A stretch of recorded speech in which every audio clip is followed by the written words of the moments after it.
Hello, hello. Hey, you too. Been a little while. We'll be back. Alright, so I am Shango. And I'm Malika, and this is the Marriage Case. I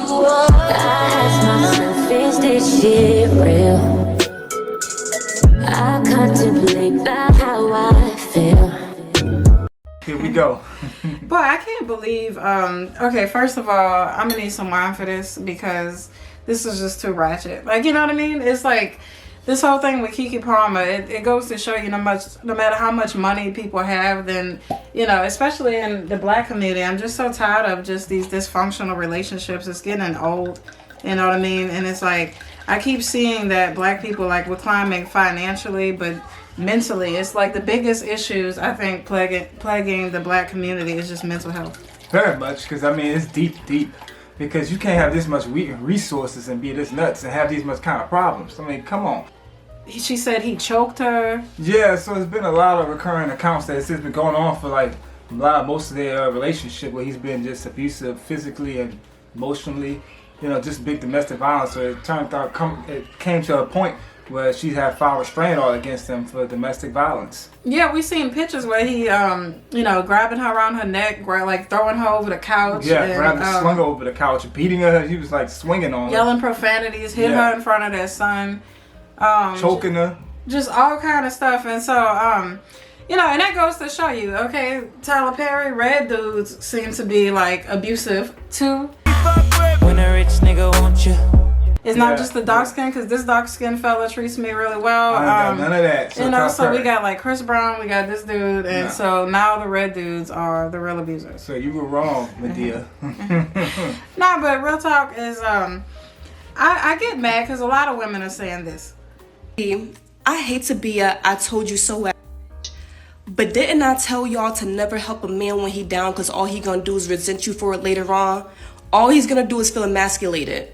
And now we're seeing that though with KeKe Palmer and her baby father. Didn't I tell y'all that he was a bum on the podcast? Didn't I say that? I told y'all that he was a bum and she was doing everything for him. And that never works out. It never works out in the woman's favor, because when you do everything for a man, you make more money than him, you put him on, you give him a job, whatever you do. When you help a man when he's down, when he get back up, all he's gonna do is resent you for helping him out, and he's gonna feel emasculated. And an emasculated man is a dangerous man. You know, that basically collectively they're saying, oh, well, when you make more than a man, he's going to be emasculated. He's going to want to put his hands on you. He's going to be jealous of you. And that's why he's going to beat your ass and be abusive. And I'm like, no, baby. Not true. No. Let's stop that narrative. You know, and that's dangerous to be spreading that, because a man like this with that type of temperament, if he was making way more money than her, he would be even worse. He would be even worse. I mean, there's men that tell their wives, oh, I want you to be a stay-at-home mom, just so that they can, you know, control whether or not she drives the car. I mean, control some of them. I had a girlfriend, unfortunately, where he was controlling what she eats. You know, he didn't want to buy certain food and put it in the house. He was pretty much starving her, made her skinny, even while she was pregnant. I mean, you know, it doesn't, and so he made more than her too. It doesn't matter about the money that a man has. If the dude is abusive, he's abusive. Yeah, all the way. I mean, look at Tia Mara and her, you know, ex-husband, whatever. Obviously, she was making more toppling him in the bank, but, you know, according to her, none of that ever went down. So yeah, that's a clear example. He wasn't abusive. I mean, there's a lot of relationships I know where the women make more than the men and the men are not abusive. You know what I mean? An abusive person is an abusive person. So I think that's really dangerous when people spread the narrative of, oh, it's because of the money thing and all of this stuff. It's like, come on, haven't we grown from that? Yeah, you know, because I made the joke about the red dudes being abusive. Don't mind our kids in the background, okay? Like, because we don't have a babysitter, but you know, I made the joke about the red dudes not being being abusive, because it's like, you know, we used to stereotype people by their race, their skin tone, you know, by whether or not they have money, about, you know, what else did we do? As far as like saying, oh, well, these type of people are abusive. It's like, no, abusive people are abusive. We're looking at status, the way they, you know, come across, and that can fool superficial your life. things. But the fact that he went there and he blasted it online, well, that's a sign of an abuser. That's another thing an abuser would do. It's like, the first thing is passive aggressive stuff. The second thing is they'll embarrass you in public. They want to get outside validation. Yeah, they want to like gang up on you. They want more people to come against you. They'll isolate you from your people if they could, you know, try to put stuff in your head about your friends or your family, people that love you, to try to get you away from them. And then they will have other people gang up on you, like, you know, to make the flying monkeys. Yeah, that's what narcissists do, to try to make it like, you know, you're the problem. And so now you don't have your connection to your friends and family because he took you from them, you know, or drove a wedge between them, right? And then now he's, you know, gathering his cronies like this dude is doing. He has his brother on there saying that she's the abusive one, but pictures don't lie. But yeah, you can't hide the pictures, you man. can't hide the pictures. You know, we see it. We saw that. They showed that. I'm like, well, there you go. Yeah, pictures don't hide. Pictures don't lie. But that's what they do. They will get, you know, their friends and family. So luckily, her mom came to her rescue and was backing her and had this to say. You know, so she was basically standing up to the brother and taking up for him. And she needs that. That's really good when you have a family behind you. You know, because they're like, look, y'all not going to attack her and double team her. So, you know, I commend her mother for standing behind her daughter in a time like this, because, you know, this is when you need your family the most, when you're leaving an abusive relationship. That's important for family to be there. If someone's wrapped in a relationship, and in an abusive relationship, just say that, don't give up and run away. That's when you have to really be patient, because something's going on. I read books about it. At least it was a little book about battered woman syndrome. When they go through it, it's a syndrome. Something's happening. Something's deep psychologically. Right. All right. Women are already susceptible emotionally to things, and so for a guy, when he puts his energy and emphasis on it, when they connect the emotion, especially after a child, they can get out of it, but they're gonna need help. So really be patient and try to work your way around it, but just, you know, don't give up. It's good to have a mother that's like that, that's gonna keep fighting and pushing. So you have to be there. And hopefully she has friends and other family as well, because, you know, she's gonna need them. I mean, this is the good thing is about her being famous. I mean, he's outed, so because, you know, people that aren't famous, a lot of times that's the most dangerous time in an abusive relationship, is when you leave.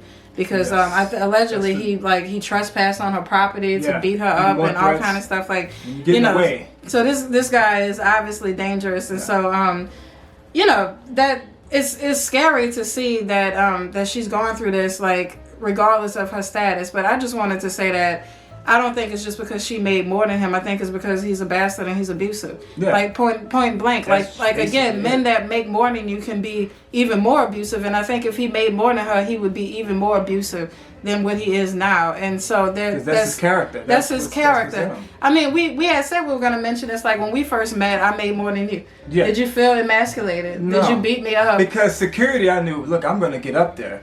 No matter what, because that's within me. I know I'm going to make it up. I know I'm going to have a status. I know I'm going to do what I need to do. Right. And I mean, now you do. I'm a stay-at-home mom now. It's like, you know, I can't take away your dignity as a man, and your you know, identity as a man is not defined by how much you make.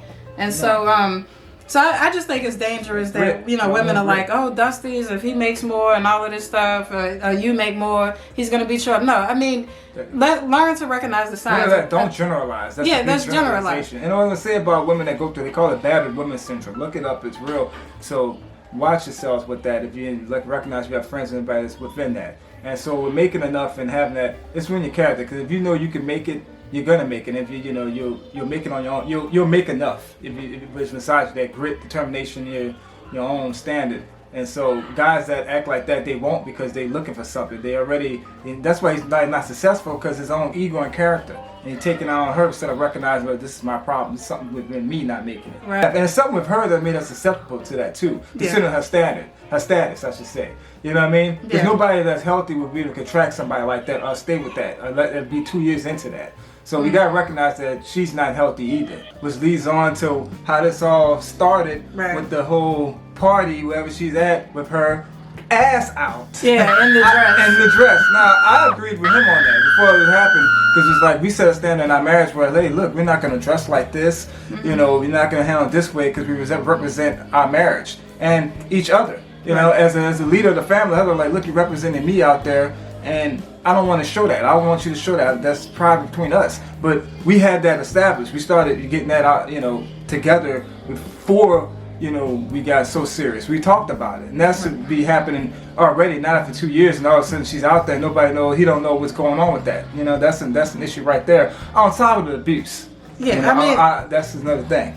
That's the thing is that we're not saying that she deserved to be abused because she wore that dress. It's kind of like you're supposed to have that established in your relationship before you have a baby, obviously. Like, how the person is supposed to dress. I think a lot of men try to meet a woman and she dresses like that. Then they all of a sudden want her to just transform into this conservative person when that wasn't how he met. I mean, when he met me, he met me like in the church and I was a teacher. So I dressed like a teacher.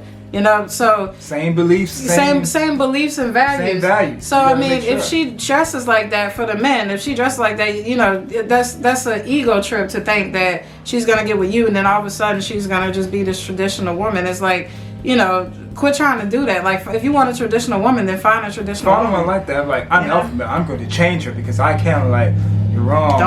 Dumbass. Don't be dumb. Yeah, so I mean, they should have had, both of them should have had that established before they got together. The dress thing. Yeah, I mean, you could go out and have a good time, but so something's wrong with her psychologically. You're not going to be in an abusive relationship if you're healthy psychologically. Like myself, after my second abusive relationship, I realized, all right, the common denominator is me. So I went to counseling and I found out, I had a lot of issues. That was a reason why I was attracting these men and attracted to these men. Because a lot of people said, oh, she should have seen the red flags. Well, some people, the way they grew up, those may not be red flags.